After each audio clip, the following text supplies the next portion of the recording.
sampah sembarangan. Udah tahu sampah biang masalah, buang sampah pada tempatnya lah. Iya ya, kalau bukan kita siapa lagi? Ayo kita buat Jakarta jadi bersih.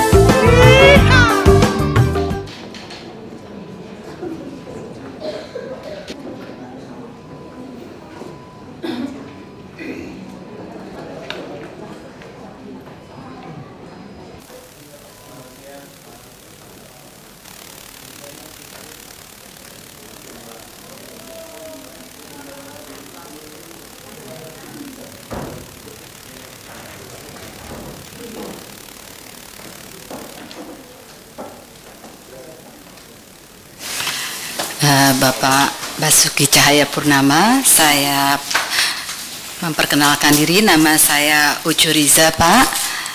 Saya wali kota Jakarta, Pak. Tapi untuk kota anak-anak namanya kota Kidsanya, Pak. Jadi kami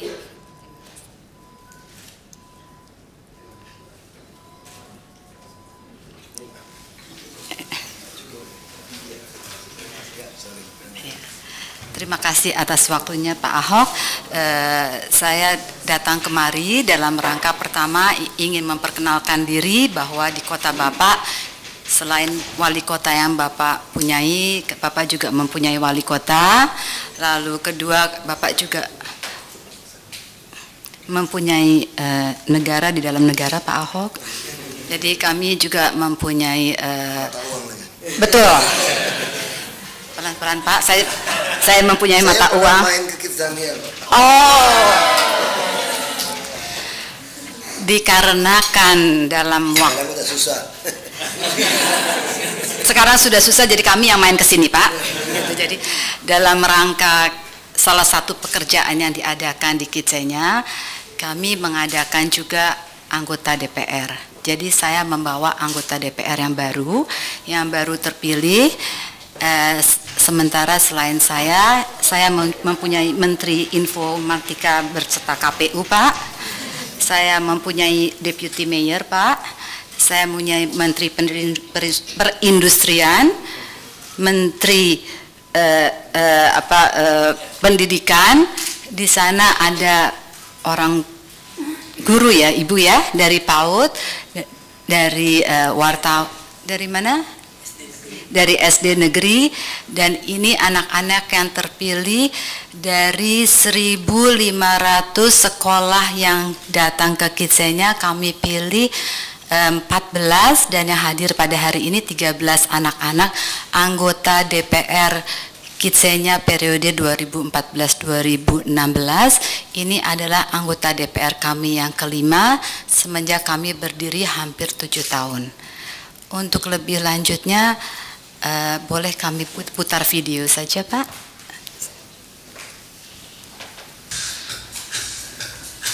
Sambil dimakan.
Penjurian akhir dilakukan pada tanggal 20 sampai 22 Oktober di Kidzania, Jakarta dengan juri yang ahli bidangnya, yaitu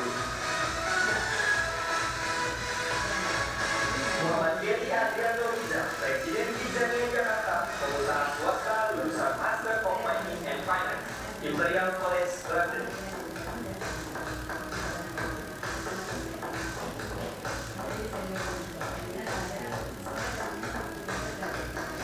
FM 10 Fatah, pengamat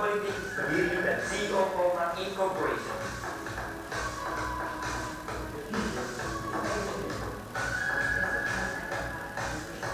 Alexandra Asma Subrata, pembalap Formula Renault Asia dan pembalap wanita termuda di Indonesia.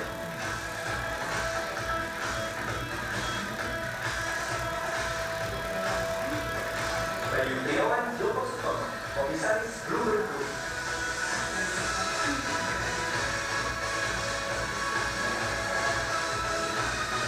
Luhur Mudianto, Ketua Asosiasi Perusahaan Sahabat Anak Indonesia.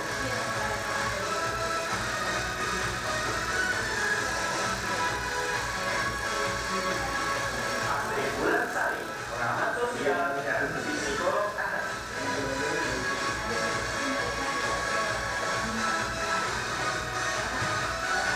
Melalui proses penyeleksian yang ketat, setiap juri berhasil membuat para peserta menampilkan seluruh kemampuan dan bakat dalam bidang kesenian, menulis, bahkan dalam bidang politik dan ekonomi.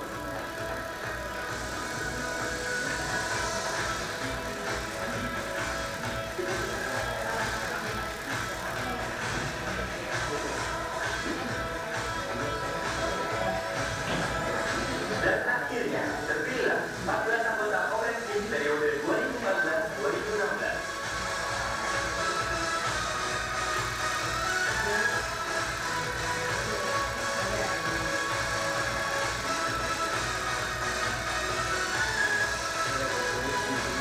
Selamat untuk Kongres Tim terpilih. Mari bersama Kidzania kita wujudkan mimpi untuk dunia yang lebih baik. Kidzania, get ready for a better world.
Saya pengelola Paulus Soka, alhamdulillah sangat mendukung dengan acara kita yaitu bedah kelas.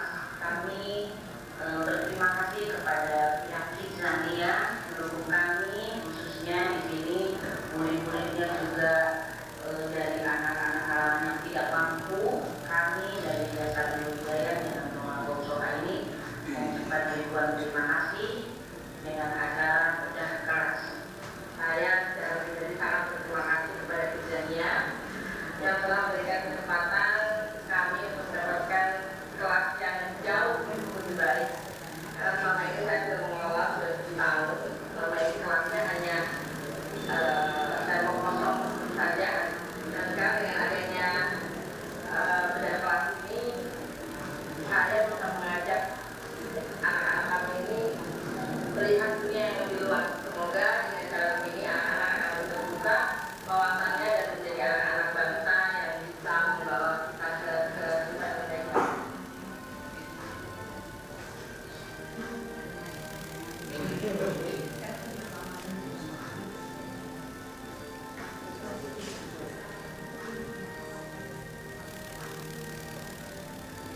Kids can do amazing things when they're given a chance.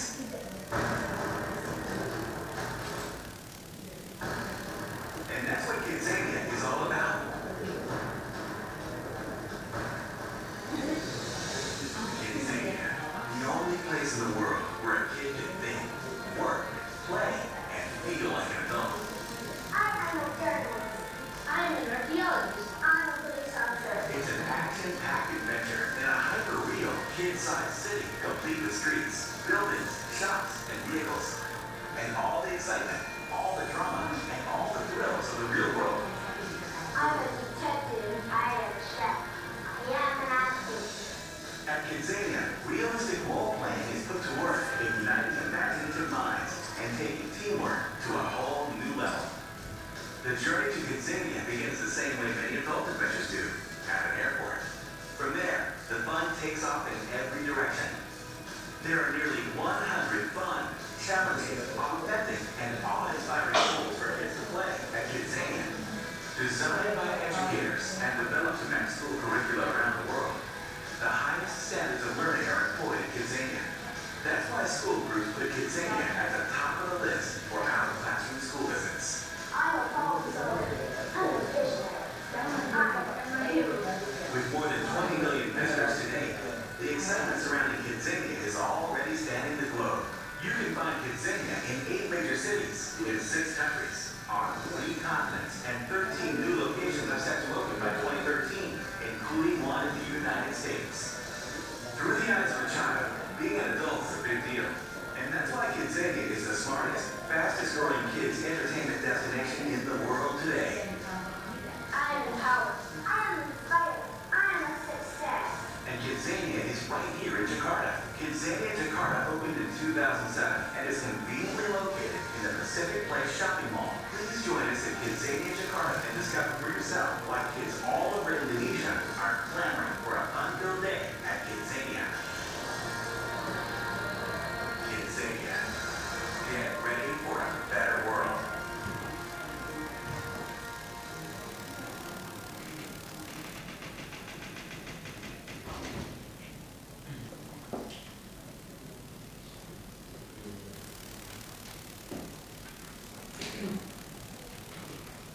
Cukup dari saya.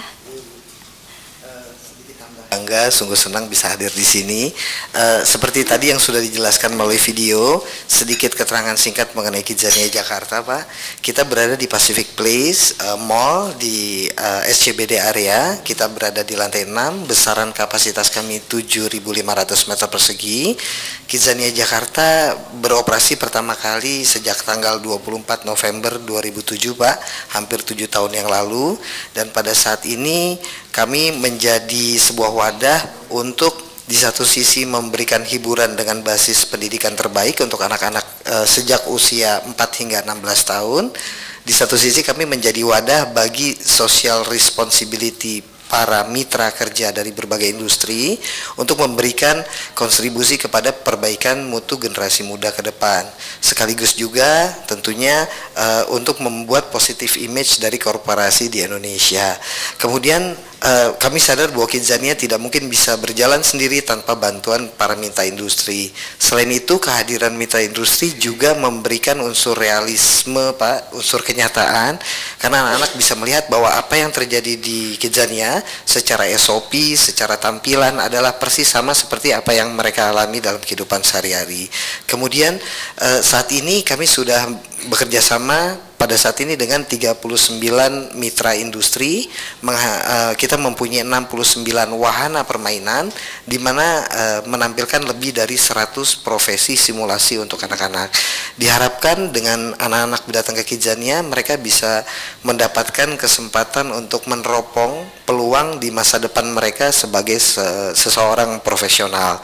Salah satu dari program besarnya Kidzania adalah Kidzania Kongres, di mana kami sudah berjalan sejak tahun 2009.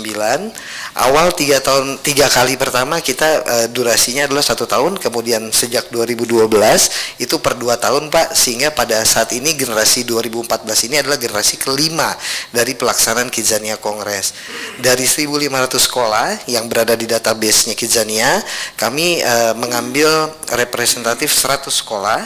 Kemudian dari 100 sekolah ini masing-masing memberikan 2 kandidat terbaik per sekolah. Jadi kalau legislatif yang aslinya datangnya dari partai dan non partai, kalau ini dari institusi pendidikan ceritanya, Pak, tapi unsur realismenya ada. Kemudian di audisi, di interview dengan berbagai pelaku profesional, akhirnya didapatkanlah bahwa 14 orang anak terbaik ini yang mempunyai aspirasi, pemahaman, wawasan yang baik mengenai berbagai hal dalam kehidupan mereka. Dan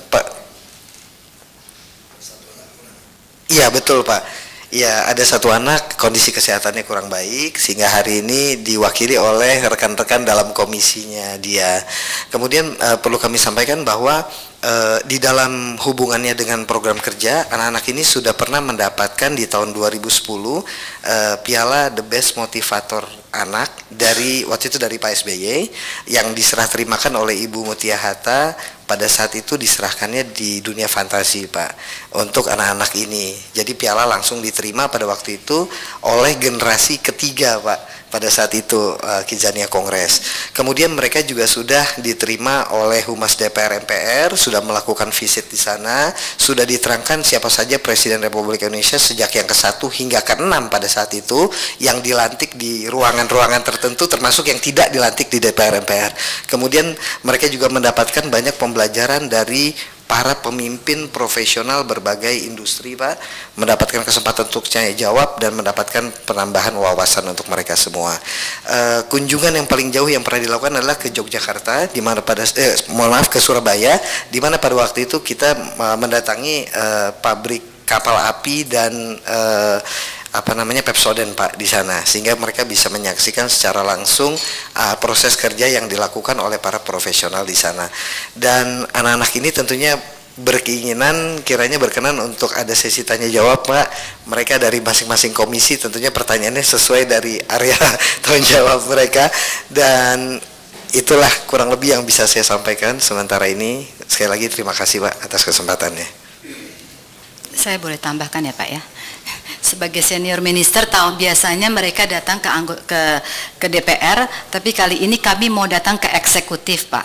Dikarenakan saya kira kolaborasi antara eksekutif dan legislatif pendidikan politik ini, sekiranya mereka dapat berkolaborasi yang baik antara eksekutif dan legislatif atau anggota DPR dengan gubernur ataupun presiden, kita mengharapkan untuk di kemudian hari rakyat akan semakin baik jika pemimpinnya sudah mulai dididik sedari kecil.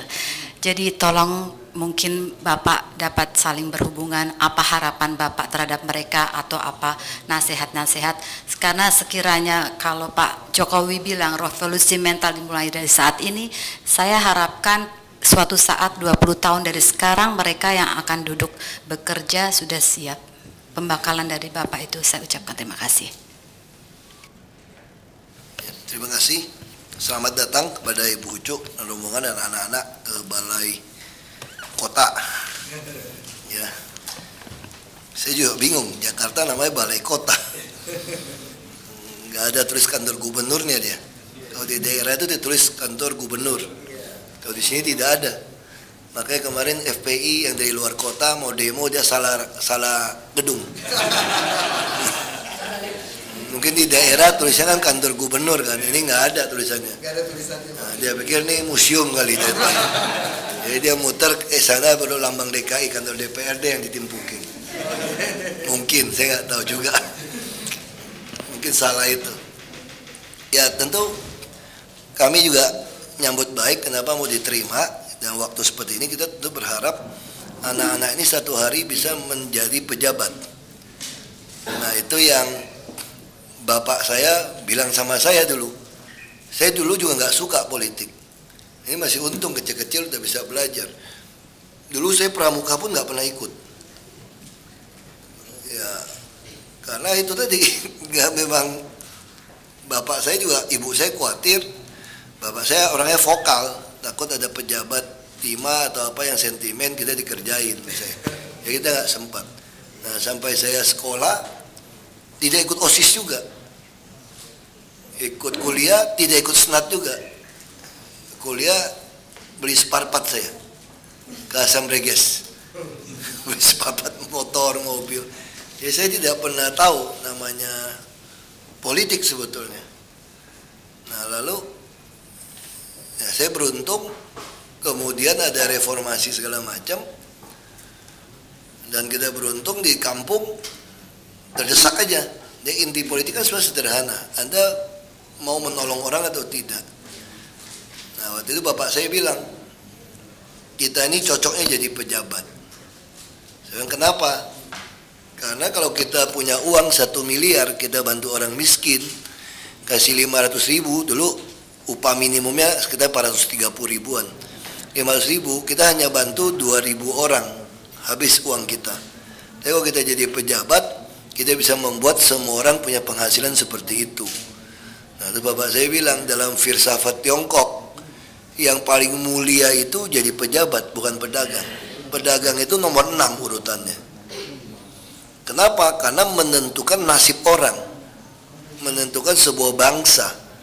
Jadi setiap keputusan yang diambil pejabat, yang dia menjadi pejabat, benar atau salah, itu relatif Anda harus memutuskan. Jadi tidak mungkin datang sebuah persoalan, Anda ya tidak jelas. Anda harus bilang hitam atau putih, tidak ada abu-abu. Nah, hari ini orang politik tuh selalu inginnya aman. Nah, kesulitan kita sekarang muncul sebagai orang yang berpolitik. Satu suara itu ditentukan dari satu manusia. One man, one vote ini sekarang. Satu orang ya satu suara nih. Ini masalah. Mau orang gila, mau profesor, mau miskin kaya, semua sama. Padahal kalau di negara Amerika dulu, lihat sejarahnya, ini menarik. Saya pernah lihat di Philadelphia kalau nggak salah.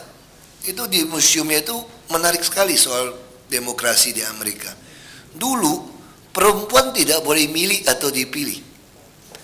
Sampai hari ini Amerika boleh gembar-gembor hebat, negara demokrasi, kalah sama kita sebetulnya. Ya sebetulnya kita juga nggak betul juga sebetulnya, mirip-mirip mereka. Sampai sekarang Amerika nggak punya presiden perempuan. Kita pun nggak punya sebetulnya. Megawati cuma nerusin. Yang aslinya kita nggak bisa terima perempuan jadi presiden. Sama seperti kita sampai hari ini rasanya itu susah menerima orang di luar Jawa jadi presiden. Makanya Habibie ditolak. Kita juga susah menerima orang non-muslim menjadi presiden. Nah, di Amerika sama sebetulnya. Amerika tuh susah menerima orang di luar Kristen Protestan jadi presiden. Walaupun JFK itu Katolik pernah sekali. Dibunuh juga kan? Ditembak itu. Nah, itu jadi sebenarnya sama kondisi. Tapi yang paling menarik dalam sejarah manusia itu, mereka mau menuliskan sejarah yang paling hitam, paling kelam dari bangsanya. Supaya generasi berikutnya mau belajar. Itu yang membuat Amerika tuh jadi bangsa negara yang unggul dalam hal menjual produk kreativitas. Kalau nggak percaya, hampir semua demen nonton film-film dari Amerika. Ini ada produk kreativitas. Nah, masuk Kidzania ini juga produk kreativitas dari negara luar gitu. Ini sebuah kreativitas bisa diciptakan. Nah, sekarang sama. Apa yang dilakukan di Philadelphia itu? Orang negro, apa dulu, orang hitam, imigran nggak boleh milih. Jangankan dipilih, milih aja nggak boleh. Jadi Amerika undang-undangnya semua disusun, dibuat oleh orang kaya, oleh orang terpelajar dan turunan bangsawan waktu pindah dari Eropa. Dia susun nih. Terjadi juga perang saudara kan. Nah, dia bisa atasnya ada George Washington yang negarawan. Termasuk Abraham Lincoln yang negarawan dibunuh. Lagi nonton teater ditembak dari belakang. Ya, gue lihat di Washington. Nah, ini tapi sejarah dikasih lihat semua perjalanannya itu. Nah, kita ya hari ini jadi susah. Jadi takut ya, kita tiba-tiba ada demokrasi tanpa menyiapkan dasar yang baik. Maka terjadilah kekacauan seperti ini. Nah, tentu kita harus belajar. Tapi satu hal yang kita bangga, kita belum 70 tahun merdeka ini. Kita lebih maju loh daripada Amerika. Sebetulnya secara demokrasi ya, kita jauh lebih cepat, lebih maju. Nah, saya pernah diundang ke Amerika tahun 2008, waktu konvensi Obama, Demokrat, 3 minggu sana, belajar dari beberapa tempat. Ya, salah satu senator bilang, apa Indonesia bicara demokrasi? Saya jawabnya santai saja. Saya bilang, kalau Obama itu Muslim, kira-kira kalian pilih dia nggak? Dia nggak bisa jawab saya tuh, nggak pilih. Kalau gitu kamu nggak usah ngajarin saya demokrasi, kamu mesti belajar demokrasi di kampung saya, kampung Laskar Pelangi. 93% Muslim, pilih saya non-Muslim jadi bupati. Berarti kita lebih hebat dong daripada kamu. Kalau logikanya seperti itu. Nah, saya sampaikan pada mereka. Nah, ini dasar ini perlu diketahui. Nah, saya memang berharap banyak orang masuk ke politik. Karena kalau kita memutuskan pilih demokrasi, kalau yang baik tidak mau masuk, maka yang tidak baik yang akan berkuasa. Ini pasti terjadi demokrasi. Kita golput, makin golput kita makin senang kalau orang politik yang jelek. Toh tidak pernah golput mendapatkan satu kursi gitu kan? Kalau golput yang dihitung kan yang tetap yang tidak golput yang dihitung. Semakin orang baik-baik, makanya saya bilang dulu waktu saya putuskan berpolitik, saya udah malas cuma ngomong-ngomong di luar ngomong, dia nggak peduli. Nah, saya diajak dari Dr. Sarir, PIB, kita jangan jadi penonton saja, lihat orang main bola, kasih tahu dia main nggak becus, dia bilang, ayo turun lo kalau berani. Nah, umumnya pengamat itu cuma ngomong doang. Baik enak itu jadi pengamat, ngomong aja, nggak usah praktek gitu loh. Coba kalau kamu turun, cuma demo-demo, galak-galak, sampai di dalam nggak ada yang galak-galak tuh. Saya bilang, nah makanya saya bilang, itu memang satu hal yang nggak boleh belajar dari saya. Saya percaya bangsa ini nggak sempat lagi tuh mau santun-santun negur orang tuh nggak sempat lagi. Tahun depan udah AFTA, perdagangan bebas Asia Tenggara. 2025, 2028 sudah puncaknya bonus demografi. Pas kalian udah besar nanti, ini persaingan angkatan kerjanya paling besar ini. Nah kalau kita nggak menyiapkan dengan baik, apa dasarnya semua? Politik yang harus diberesin. Nah dasar politiknya apa? Orang, anak-anaknya. Jadi kalau kepalanya lurus, bawahnya nggak berani nggak lurus. Nah kalau anak-anak ini bisa tidak korupsi, nah akar segala persoalan bangsa ini apa? Korupsi sebetulnya. Nah jadi kita butuhkan orang-orang berkomitmen, masuk ke dalam, tidak korup. Itu aja dasarnya pertama. Jadi kalau jadi pejabat itu cuma berapa hal. Satu, nggak boleh terima suap. Kalau kamu terima suap, kamu nggak akan adil lagi. Kamu nggak bisa bela kelompok, bela kepentingan kamu. Yang kedua, ini yang saya cerita tadi, panjang lebar tadi, ini adalah tidak berpihak. Yang susahnya sebagai politik di Indonesia, kita kan satu orang satu suara. Kita akan terjebak takut kepada konstituen pemilih kita daripada taat kepada konstitusi. Karena kalau kita tidak memenuhi keinginan konstituen kita, dia tidak memilih kita kan. Nah kita harus bisa memutuskan. Saya sudah putuskan, saya hanya taat konstitusi. Saya tidak mau taat kepada konstituen. Kalau kamu tidak sesuai konstitusi, saya tidak mau peduli. Lalu dia ngancam, tidak mau milih saya lagi. Emang gue pikirin, ya nggak usah pilih. Nah karena dalam logika saya selama 10 tahun, 11 tahun di dunia politik, ternyata yang waras masih lebih banyak kok. Mau jadi presiden aja cuma butuh 50% plus 1. Cuma mau jadi anggota DPR lebih gampang. Selama kita kerja benar, bisa bagus. Waktu saya jadi bupati, itu tim sukses saya itu banyak datang kepada saya minta proyek macam-macam. Saya tolak, lalu marah-marah. Percuma pilih kamu katanya. Kalau pilih kamu nggak dapat apa-apa juga. Nah saya jadi bupati hanya dipilih 37,13%. Lalu waktu saya calon gubernur lagi di Babel, memang dicurangin tapi di Belitung Timur kasusnya itu. Tim sukses saya yang saya tolak-tolak itu dibajak dari lawan saya.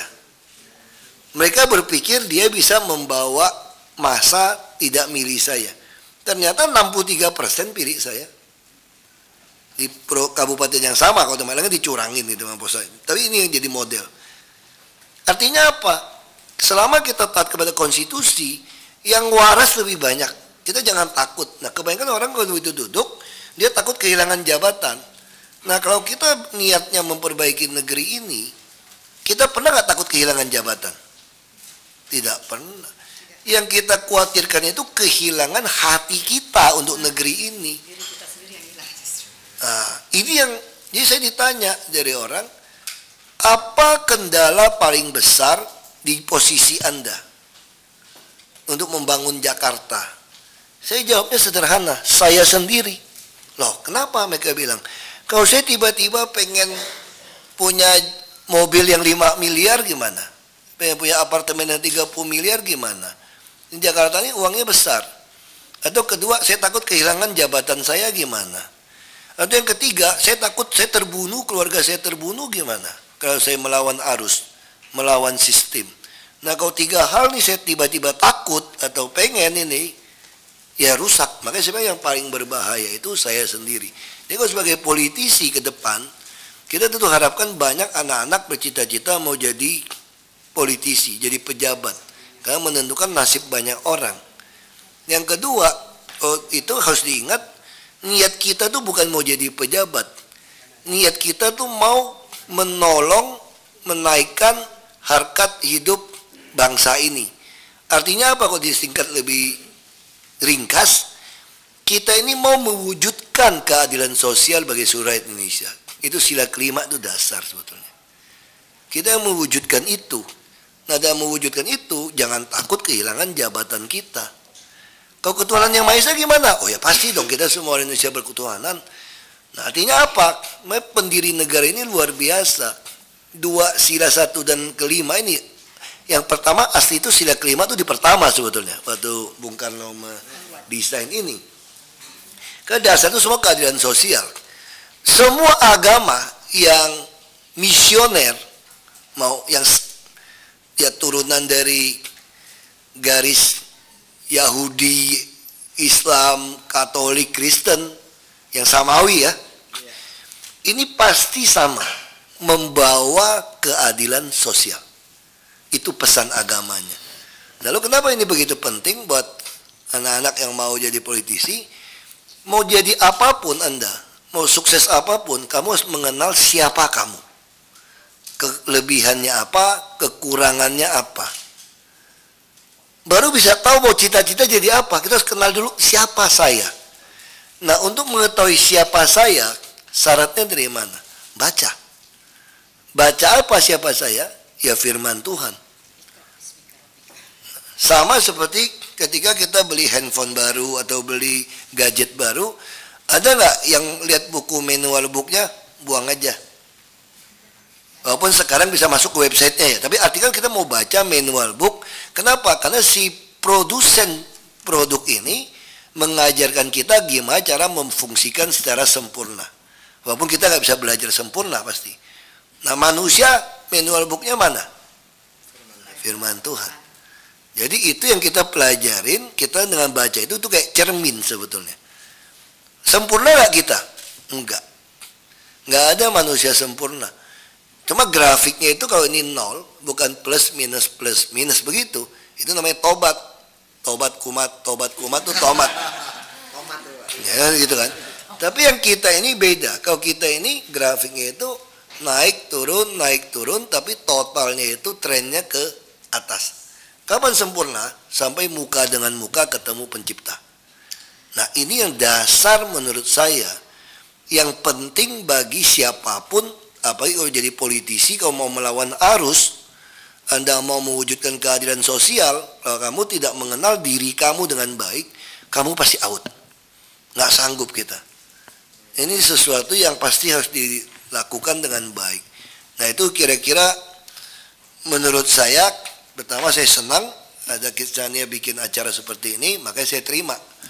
Kalau nggak, waktu kita juga habis banyak. Nah, kita juga ingin anak-anak ini, saya dulu sampai bikin LSM, cari ke kampus-kampus, memotivasi orang yang malas dan apatis terhadap politik untuk masuk ke dalam, melakukan perlawanan. Nah, itulah saya. Saya adalah orang yang tidak suka politik. Nah, saya baru mulai melawan ketika saya jadi pengusaha. Bapak saya sudah meninggal, saya tidak sanggup menolong orang miskin baik sekolah maupun sakit. Maupun waktu rumahnya mau roboh. Saya nggak sanggup lagi bantu begitu banyak. Sementara minta pejabat-pejabat untuk membantu, mereka umumnya hanya memperkaya diri. Itu yang membuat saya panas. Daripada saya yang keluar duit membiayai dia, jadi pejabat lagi, meres kita lagi, kagak ngurusin orang, dari bawah datang ke kita stres, nggak bisa bantu, mau ngelawan atas juga kejepit, sesama pengusaha juga yang nyogok juga lebih kencang, kita kejepit kiri kanan atas bawah. Lebih baik saya masuk ke politik. Ibaratnya, ngapain saya biayain kamu untuk ngelawan? Kenapa saya nggak ngelawan sendiri? Nah, itulah saya sebetulnya. Tapi kalau hari ini sampai ke sini, saya nggak kepikir lewat Jakarta itu nggak kepikir saya. Saya dulu hanya berpikir bikin partai, partainya menang, partai PIB. Kenapa saya terima PIB? Kalau tanya partai baru, cocok juga PIB, Partai Insinyur Basuki. Atau partai ikut Basuki. Ya sudah itu aja. Ya, jadi cocok. Tapi dibilang partai ikut Baba. Terakhir masih bagus, partai ikut babi, kurang ajar udah. Karena itu yang udah sentimen. Terlalu kreatif. Nah, jadi model-model ini, nah saya waktu itu hanya berpikir partainya menang, DPRD menang, tunjuk camat yang saya kenal baik jadi bupati, ngebantu ada sistem jaminan kayak sekarang KJS, KJP gitu, untuk bantu orang miskin. Itu aja sebetulnya maunya saya. Ternyata partai kalah dan pemilihan lewat DPRD dulu. Untungnya saya 7 bulan di DPRD, pemerintah merubah peraturan, dipilih langsung. Ikutlah saya pemilihan langsung, terpilih. Makanya saya bisa lakukan ini. Nah, waktu saya mau bikin pensiun, harus jadi gubernur, mesti berhenti. Ya berhenti. Bukan soal jabatan. Mau jadi gubernur dicurangin. Curangin ya sudah. Masuk, disuruh parkir lagi DPR. Supaya, kan Bapak bilang orang miskin nggak bisa lawan orang kaya. Orang kaya nggak bisa nendang pejabat. Jadi daripada nunggu nggak jadi pejabat, parkir dulu DPR RI. Masuk dulu saya DPR RI 2009. Sampai situ rencana 2012 balik ke Babel jadi gubernur. Teman saya bilang, ngapain pulang ke Babel? Bener juga. Ngapain balik ke Babel? Mau cari gara-gara ke Jakarta dong. Ya udah ke Jakarta deh. Nah, ke Jakarta kumpulin KTP, nggak bisa. Diajak jadi wakil. Ya udah ikut jadi wakil. Ya wakil nggak pernah pikir, Pak Gubernur jadi presiden. Ya sudah, ketiban pulung jadi gubernur. Itu ceritanya. Jadi akhir cerita ini untuk apa saya cerita seperti ini? Kita harus percaya apapun usaha kita, tetap itu ada God's providential control. Makanya history, itu kalau dipisah, his sama story. Itu ada cerita dia, laki-laki. Sejarah itu adalah ceritanya Tuhan. Jadi semua kekuasaan cerita sebuah sejarah bangsa tentunya Tuhan. Maka dalam hidupnya ada God's providential control. Nah kita bisa ada, kita spesiali chosen, dipilih. Kalau ada spesial dipilih Tuhan untuk misi ini, ya nggak ada yang perlu dikhawatirkan. Kalau ada nggak perlu dikhawatirkan, yang keempat adalah rumusnya adalah needs to be provided. Kebutuhan kita pasti akan dipenuhi. Yang pertama adalah God's providential control, yang kedua adalah specially chosen, yang ketiga nothing to fear, yang keempat adalah needs to be provided. Ini prinsip hidup jadi manusia sebetulnya. Ada Tuhan yang mengatur semua. Saya tentu, makanya kita selalu diajarin doa kan. Saya sekolah Islam, SD sampai SMP. Sampai sekarang masih ingat, manjada wajada. Nah, kalau kita usaha sungguh-sungguh, pasti kita akan berhasil. Artinya apa? Sungguh-sungguh berserah diri kepada Tuhan. Tapi bukan takdir, gagal takdir. Bukan. Anda harus, kalau juga ada ayat, nggak mungkin Tuhan mengubah sebuah bangsa kaum kalau dia tidak mengubah itu sendiri. Saya udah lupa lah Arabnya lah. Karena udah lama sekolah SD SMP. Nah, saya bisa, mungkin nggak dapat hidayah karena dulu mau masuk masjid diusir. Nah ada orang-orang nggak ngerti konsep Islam. Nah ini juga penting. Saya selalu dorong anak-anak yang Islam itu harus belajar betul-betul. Jangan nyomot-nyomot ayat sepotong-potong. Jangan nyomot ayat. Kalau kamu harus berjuang sampai mati membunuh orang yang tidak mau mengikuti agama Allah, kira-kira gitu kan? Itu yang dipakai kaum ekstremis, seolah-olah ISIS pakai gitu loh. Kalau kamu nggak mau masuk agama Islam atau dipenggal kepalanya, itu kontekstualnya lagi apa gitu loh. Iya, kalau ngomong seperti itu kemarin bagus dari Imam Besar Istiqlal Pak Ali Mustofa Yaakob, itu bagus sekali.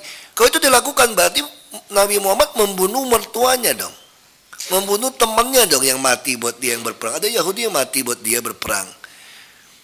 Terus saya langsung ingat Abu Muthalib, pamannya yang kasih tahu ada wahyu, sampai nangis Nabi Muhammad suruh ngucapin 2 kalimat syahadat. Nggak bisa, karena nggak dapat hidayah. Kok nggak dibunuh dari Nabi Muhammad pamannya?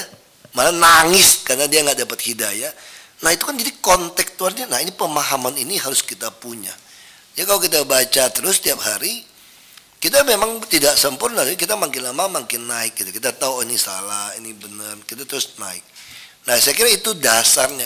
Jadi bukan gunakan agama sebagai tameng, tapi korupsinya gila-gilaan. Tuhan bisa disogok. Nah itu ya untuk amen. Makanya teroris paling pinter, dia memakai agama untuk lakukan teror supaya dibelain. Orang takut kan? Misalnya contoh front pembela Islam. Kalau saya menghina dia, menghina Islam ya, no bela Islam kok kamu hina gitu loh. Mana ada Islam ngajarin kayak konyol kayak begitu. FPI ini saya lagi mau siapin surat usul bubarin aja nih rekomendasi. Itu maksud contoh seperti itu yang mesti kita harus bisa bedakan. Tapi orang-orang kalau nggak ngerti ya, anak-anak juga bisa diajarin ekstrim loh kalau ngajarinnya nggak benar. Nah kalau kita baca benar kita bisa jadi baik. Nah itu yang paling penting. Nah terakhir juga sebelum ini lihat nggak lambang burung Garuda Pancasila kita? Ya, nih. Mirip nggak sama burung elang Amerika? Mirip sebetulnya. Lihat kirinya mirip. Waktu saya ditanya sama mereka, saya bilang gini, orang Amerika kurang gentleman menyatakan sesuatu daripada bangsa pendiri bangsa Indonesia. Dan kenapa? Lihat itu, Pita Bhinneka Tunggal Ika saya bilang.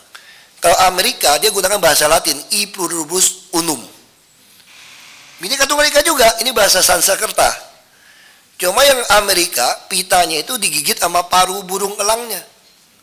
Artinya apa? Kalau burung elangnya mau makan gimana? Dilepas dong pitanya, kan mau makan. Buka mulut kan? Masih patok gitu kan? Jadi kamu masih pragmatis, pengen makan dilepas. Kalau bangsa kami nggak bisa pegang. Kenapa? Karena anak muda suka bilang gini, bingung nih gua, pegangan kalau bingung, kira-kira gitu kan? Kira-kira gitu ya. Jadi kalau burung Garuda Pancasila nggak ada pegangan, bingung nih burung, goyang dia jatuh dia. Makanya bang founding father kita pinter banget, burung Garuda ini dia ngenggamnya itu Bhinneka Tunggal Ika. Makanya kalau kita nggak mengerti Bhinneka Tunggal Ika, bangsa ini pasti hancur, nggak mungkin menang. Karena burung Garudanya bingung, nggak ada pegangan, goyang dia kayak gitu.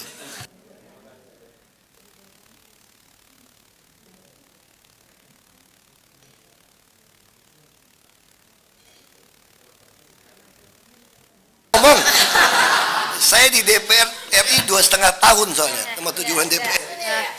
Kesehatan Kidzania, menurut Bapak, selain BPJS, program apakah yang Bapak rencanakan untuk meningkatkan kesehatan masyarakat?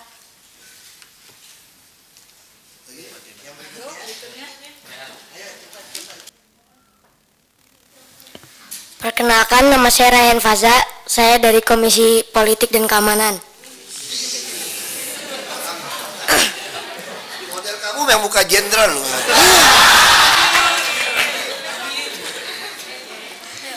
Bagaimana cara Bapak mengatasi gangguan keamanan di Jakarta yang ditimbulkan oleh para pelajar, seperti tawuran dan geng motor?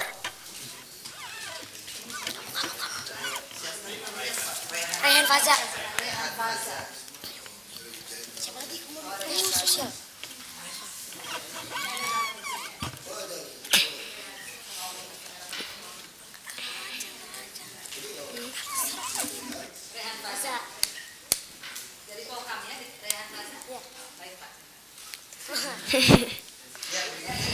Halo, nama saya Christopher Renat dari Komisi Sosial. Bagaimana cara Bapak meningkatkan kesejahteraan sosial di Jakarta? Christopher Renat.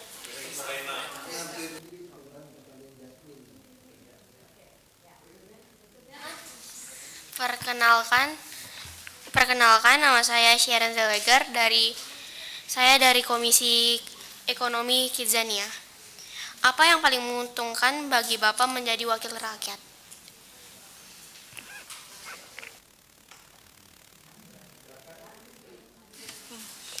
Nama saya Alma, saya dari Kongres Kids Komisi Komunikasi. Menurut bacaan yang telah diberikan kakak-kakak Kidzania, Bapak suka gaya politik komunikasi langsung. Nah, mengapa Bapak menyukai gaya politik komunikasi langsung?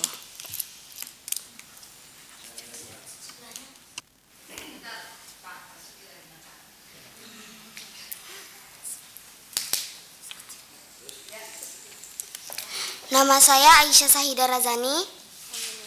Saya dari Komisi Pendidikan Kidzania Kongres 2014-2016. Menurut Bapak, bagaimana Bapak Basuki meningkatkan program pendidikan di Jakarta?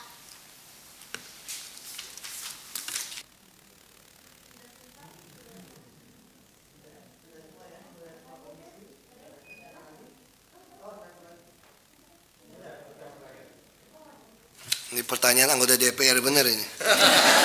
Tapi bedanya tahu di mana? Dulu waktu jadi DPR, habis tanya dia keluar. Pas kita mau jawab nggak ada. Ya, habis tanya terus keluar gitu loh. Nggak tahu kemana dia. Saya juga bingung. Ya, jadi pertama, selain BPJS gimana? Sama tadi ya, Pak Jasmine sama Christopher. Kesejahteraan. Jadi memang yang paling utama itu adalah kesehatan. Tentu BPJS ini kita mau kembangkan sampai ke pensiun, hari tua, sampai kematian. Jadi orang itu harus punya jaminan itu. Jadi ibarat pepatah kuno, orang yang bijak itu meninggalkan warisan kepada anak cucunya. Inilah prinsip asuransi. Tapi tidak semua perusahaan swasta mau melakukan asuransi, maka itu gunanya BPJS. Kalau swasta udah tua, mau nggak dia tanggung? Nggak mau. Udah mau mati nggak mau. Tapi kalau yang pemerintah lagi sakit pun dimasukkan bisa kita urus. Ini BPJS di situ bedanya. BPJS ini sebab kalau kita bicara asuransi, ini adalah dasar bangsa kita. Sifat bangsa kita yakni gotong royong.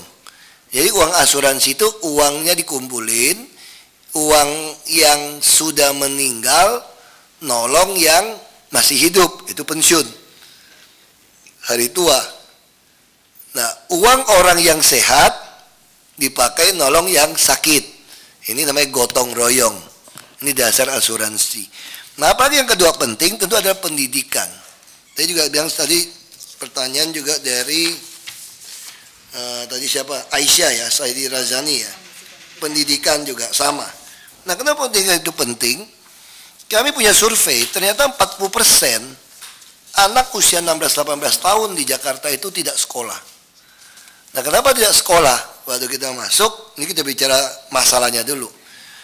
Ternyata anak-anak yang tidak mampu, itu selain makanannya kurang bergizi, dia juga tidak bisa les.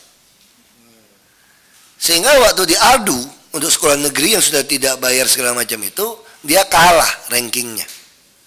Sehingga anak-anak yang tidak mampu itu sekolah kemana? Sekolah di yayasan swasta yang murah.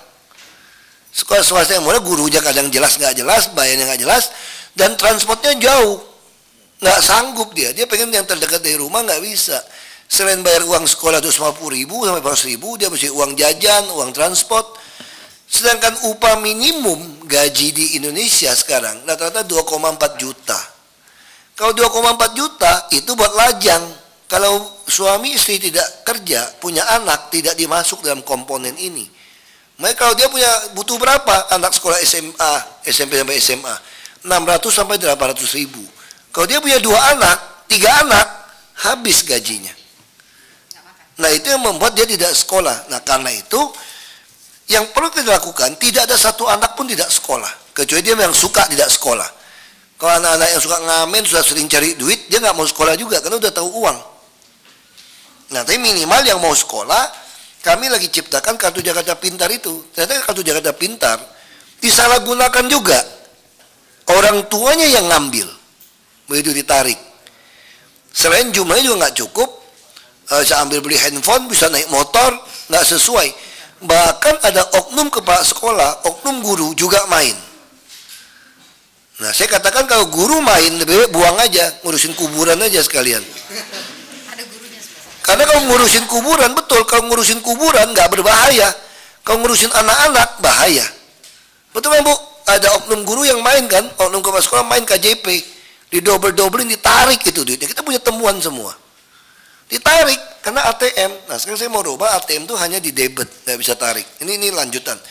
Apa yang mau kita lakukan, kesejahteraan ini? Semua orang sekolah, KJP mau kita naikkan. Mungkin SMA bisa kasih sampai 800.000. Tapi uangnya kalau langsung ATM 1 tahun 9,6 juta, beli motor dia. Jadi ATM-nya tuh nggak bisa ditarik cash, dia hanya bisa bayar debit, beli buku, bayar sekolah, semua debit. Nanti jajan sekolah pun harus debit, naik bus pun di tap pakai e-money. Nah, dia paling maksimal bisa tarik 50.000 seminggu. Kalau bisa ditarik, kalau nanti kalau udah sama transport semua, dia nggak bisa tarik cash, hanya tarik cash kecil sekali. Kalau uangnya lebih gimana? Ngendap tabungan buat dia.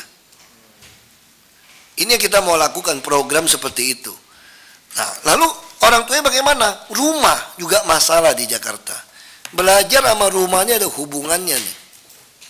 Selain itu, kita juga menyediakan melatih PKL untuk usaha kecil menengah. Jadi kita siapin tempat semacam inkubator, dia masuk, kalau dia udah kaya dia pergi kasih orang lain lagi. Tapi rumah pun diperjualbelikan karena uang. Ini Jakarta begitu, makanya saya agak galak soal itu. Kalau kamu jual terus, tetap orang miskin kaya gapnya jurangnya terlalu besar. Jadi tidak bisa. Kalau kamu udah berhasil keluar, ini ganti lagi yang belum berhasil. Nah itu yang kami lakukan di Jakarta. Kami yakin kalau disediakan perumahan yang baik, ada transportasi yang murah, adanya pendidikan yang baik, kesehatan nggak usah ngomong. Anda sakit tinggal datang ke puskesmas. Saya tidak peduli Anda kaya atau miskin. Cara seleksinya gampang. Orang kaya nggak mau masuk kelas 3. Kelas 3 satu kamar 10 ranjang, satu kamar mandi. Orang nggak mau. Jadi standarnya itu masuk puskesmas. Jadi kita udah bikin standar itu. Hanya rumah sakit kurang tiba-tiba. Jadi dulu orang miskin nggak berani berobat, takut diopname. Nah kita terus bangun sekarang supaya bisa memenuhi standar ini. Nah tinggal sekarang kita mau uji coba kayak Monas. Kita lagi mau gali termasuk toko ini. Kita mau siapkan tempat-tempat kios pelatih makanan. Tidak boleh pakai kimia segala macam. Nah ini untuk menolong meningkatkan kesejahteraan mereka. Itu yang mau kita lakukan. Ya, jadi selain itu intinya tuh rumusnya gimana biar anak-anak gampang ingat. Tugas kami di sini adalah membuat penuh otak kiri kanan depan belakang, kesenian rohani segala macam, membuat penuh perut. Belajar juga di sini kan. Kalau penuh perut artinya apa? Kenyang, bisa makan kenyang, sehat. Membuat penuh dompet supaya dia punya daya beli. Jadi tugas pemerintah hanya satu visinya. Membuat warganya itu penuh otaknya, penuh perutnya, penuh dompetnya. Gampang ingatnya kan? Otak, perut, dompet. Jangan dibalik. Saya nonton film korupsi, Negeri Tanpa Telinga. Pantat dulu, baru ada, baru otak dia bilang. Nah, itu kan konyol gitu loh. Jadi nggak bisa. Jadi jangan modal dengkul dulu, modal perut, dompet. Nah itu cara seperti itu. Gimana dari geng motor segala macam, kami kerjasama dengan polisi. Kami akan mulai pasang banyak CCTV. Jadi kami ingin Jakarta ini betul-betul aman. Kami mungkin tahun depan sampai 2006, kami udah punya 1.800 CCTV. Walaupun belum sempurna, kita mau tambah 3.000 lagi. Yang bisa deteksi wajah.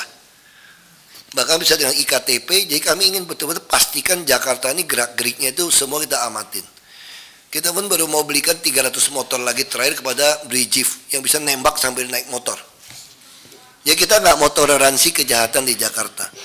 Nah kalau Anda macam-macam kita habisin. Nah pertanyaannya apakah saya melanggar HAM anak-anak? Saya ditanya dari orang bagaimana pandangan hak asasi manusia kota Anda. Nah saya jawab sederhana. Saya ingin 10 juta ini hidup aman, nyaman, tentram, otak, perut, dompet penuh. Tapi kalau ada 1.000, 2.000 orang mengganggu, mengancam 10 juta, bisa kehilangan nyawa, dan saya tegur tidak mau ikut, saya habisin. Lalu orang bilang sama saya, kok Bapak kejam mau membunuh 2.000 orang? Saya bilang, saya membiarkan 10 juta terbunuh lebih kejam, lebih melanggar HAM. Makanya dunia itu disiapkan ada neraka, ada surga di akhirat. Dan kita nggak pernah bilang Tuhan kejam. Harusnya kita protes dong, Tuhan kok kejam kasih neraka? Itulah keadilan. Makanya Dewi Keadilan digambarkan wanita, kayaknya sih cantik ya, lihat model mukanya gitu ya. Matanya ditutup, pegang timbangan, pegang pedang, begitu panjang. Nah inilah keadilan. Nah saya ditanya waktu masuk ke politik, kalau kamu mengeluarkan peraturan akan menggal kepala yang melanggar peraturan, lalu bapakmu, bapak kandungmu melanggar itu, apakah kamu penggal kepala bapakmu? Saya tanya dari orang tua. Saya jawab, saya penggal kepala bapak saya. Lalu dia bilang, kalau gitu kamu kejam dong terhadap bapakmu. Saya bilang, tidak. Bapak saya yang kejam terhadap saya. Sudah tahu tugas saya akan memenggal kepala orang yang melanggar. Kamu sengaja melanggar untuk membuat posisi saya jadi susah. Saya walaupun menangis, tetap saya penggal. Nah inilah keadilan. Inilah keadilan sosial. Ya, ini keadilan sosial. Ini perlu saya cerita supaya tahu cara pandang ini. Untungnya apa jadi wakil rakyat? Saya udah masuk ke dalam, saya ngerasa kurang beruntung sebetulnya di dalam. Ya, kenapa kurang beruntung? Karena kita banyak sekali yang kita perjuangkan itu ditolak dari partai kita. Misalnya dari saya di Komisi 2, saya pengen sekali mengeluarkan undang-undang pembuktian terbalik. Jadi siapapun yang mau jadi pejabat harus bisa membuktikan hartanya berasal dari mana. Sekarang tidak. Saya hanya dicocokkan, betul nggak punya mobil 5, punya rumah 10, cocokin sertifikat, punya emas sekian. Dia nggak pernah tanya, dari mana kamu dapat mobil begitu banyak? Nggak bisa. Nah, karena undang-undang tidak mengatur itu. Padahal kita sudah meratifikasi konvensi PBB melawan korupsi tahun 2006 oleh Pak SBY, itu jadikan undang-undang nomor 7. Di situ disebutkan ada prinsip illicit enrichment, ada penambahan kekayaan yang tidak wajar, yang haram. Ya, hasil korupsi Anda, yang penting kamu tidak lakukan lagi. Di situ harus kita lakukan. Nah, hari ini bangsa kita tidak berani memotong di sini batasnya itu. Dia terus dendam, cari kapan selesainya bangsa ini. Nah, kita harus melakukan satu rekonsiliasi. Ke depan tidak boleh lagi, yang ke sini ya sudah rezeki dialah. Tahu juga orang punya uang belum tentu masuk surga gitu kan. Malah katanya yang punya uang lebih susah masuk surga. Apa yang tidak punya uang katanya gitu. Nah, itu susah kita. Paling enak itu. Jadi itu ya, untungnya apa? Tentu ada untungnya. Saya belajar banyak. Undang-undang aparatur sipil negara tentang seleksi lelang segala macam itu karena saya jadi tim sinkron, tim perumusnya. Saya yang menyusun, ikut menyusun undang-undang aparatur sipil negara. Maka itu kita praktekkan sekarang di Jakarta. Nah, jadi kita di sana juga belajar banyak, belajar politik, kepala daerah, saya komisi termasuk sengketa tanah, saya belajar banyak. Nah, jadi model-model itu, jadi untungnya ada. Untungnya apa lagi? Kita bisa menyuarakan apapun di DPR tanpa khawatir digugat. Kita ada hak imunitas. Yang model saya yang suka ngomong sembarangan tuh paling enak di DPR. Ngomong aja, mau caci maki juga nggak apa-apa, nggak bisa digugat. Nah, itu di DPR. Tapi kalau kita tidak cukup orang yang baik, nggak bisa. Tapi bukan berarti harus mundur. Tapi bagi saya yang paling menarik sekarang adalah jadi eksekutif. Eksekutif itu kita menentukan segala hal, kita sendiri, solo karir gitu kan. Tapi untuk dapat eksekutif gimana? Gampang. Anda harus jadi DPRD dulu. Karena kursi yang paling gampang, mudah dan murah diraih adalah DPRD tingkat 2. Makanya saya pulang ke kampung. Nah, kenapa perlu seperti itu? Ini ada teori Abraham Lincoln, presiden ke-16 Amerika. Di situ dia katakan, kira-kira gini terjemahan bebasnya. Kalau Anda mau menguji karakter sejati seseorang, kasih dia kekuasaan. Jadi rakyat kita itu ngerti teori itu, walaupun belum pernah dengar atau baca. Nah, jika gitu kita ngomong apapun, profesor, doktor, insinyur, rakyat udah nggak percaya. Udahlah, udah jadi pejabat sama saja. Sekarang aja ngomong hebat, udah jadi sama saja. Nah, makanya kita butuh panggung politik untuk mempertontonkan karakter kita. Nah, panggung politik yang paling mudah dan murah diraih adalah DPRD tingkat 2. Di situ saya masuk. Hanya dapat 300-an suara. Jadi karena kursi sisa duduklah di DPRD. Di DPRD saya tidak nyolong, tidak pakai surat perjalanan dinas fiktif, dan saya sampaikan pada rakyat uangnya dicuri seperti apa, mereka pilih saya jadi bupati. Walaupun 93% Muslim dan 55% ini otak ikut PBB, Partai Bulan Bintang. Yang Partai Bulan Bintang fraksinya 55% di DPRD.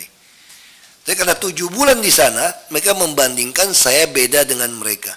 Makanya sampai mereka yang ustadz yang Islam dikatakan, kami pilih Ahok walaupun belum dapat hidayah. Kenapa? Dia memenuhi 4 syarat dari Nabi. Tablik, fatona, amanah, dan apa saudara? Tablik, amanah, sidik, jujur. Disebutkan seperti itu. Jadi kita akan lebih maju dipimpin dari orang yang memenuhi 4 syarat ini. Ada sidik, ada fatona, amanah, sama itu ya. Apa? Tablik ya. Bukan fatona yang di KPK itu ya, beda. Daripada yang dapat hidayah tapi kelakuannya kafir. Nah, ini menarik. Jadi rakyat itu sangat melihat rekam jejak. Itu yang kenapa Pak Jokowi dan saya dipasang di Jakarta. Padahal surveinya kami jauh dari Pak Fauji Bowo. Kami nggak sampai 20% orang mau pilih kami. Tapi kenapa kami yakin bisa menang? Kami berpikir selama orang Jakarta mulai mencari-cari dengan sistem sosial media, tahu siapa kami, rekam jejak di Solo dan Belitung Timur udah ya. Dan Belitung Timur pasti dia pilih kami. Karena yang kami jual ini rekam jejak. Karena rekam jejak nggak bisa bohong. Anda udah jadi pejabat, jujur tidak jujur langsung ketahuan. Tergoda tidak tergoda langsung ketahuan. Kalau cuma pengamat ngomong-ngomong belum tahu. Nah itu yang membedakan. Jadi sekali lagi kesempatan saya harap anak-anak mau jadi pejabat, jadi presiden. Kalau mau masuk politik harus berpikir mau jadi presiden, karena kekuasaan tertinggi presiden. Kalau mau masuk politik tidak bercita-cita jadi presiden, jangan masuk politik. Terima kasih.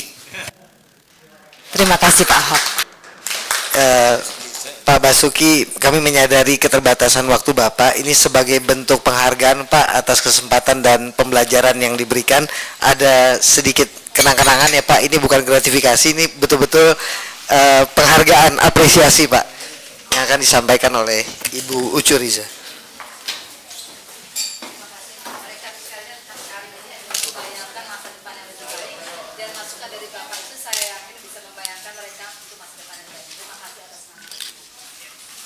Ya Pak. Kami juga kasih emas. Di sini ada monas. Ya Pak.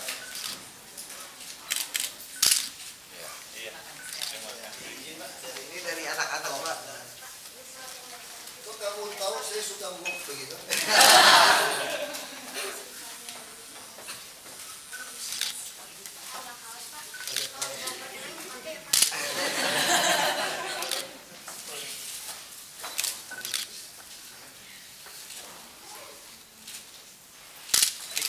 Ayo Pak. Ayo. 1, 2. Ayo Pak, mari Pak. Oke.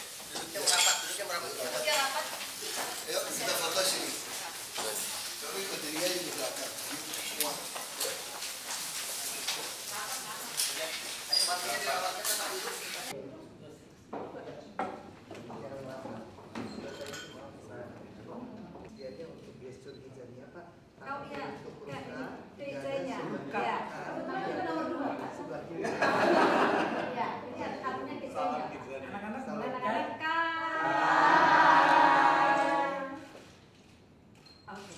Terima kasih Pak Ahok. Terima kasih semuanya. Terima kasih Pak. Tolong sedikit Pak soal ini. Dia kan bikin satu hal yang bagus, semacam buat DPR-DPRan gitu, ada komisi. Nah kita harapkan, kita hargai mereka, anak-anaknya sudah terbiasa belajar tentang politik. Nah kalau satu hari kalau kita dorong kasih dia semangat, saya memang punya hati pengen mereka tuh masuk ke politik. Kalau politik demokrasi kan kalau yang baik nggak mau masuk, yang jahat yang menang. Jadi kita dorong mereka untuk masuk. Kalau sudah sanksi, kalau ada laporan kita akan copot. Bisa SMS, bisa macam-macam. Ya. Pengawasan tergantung dari laporan masyarakat.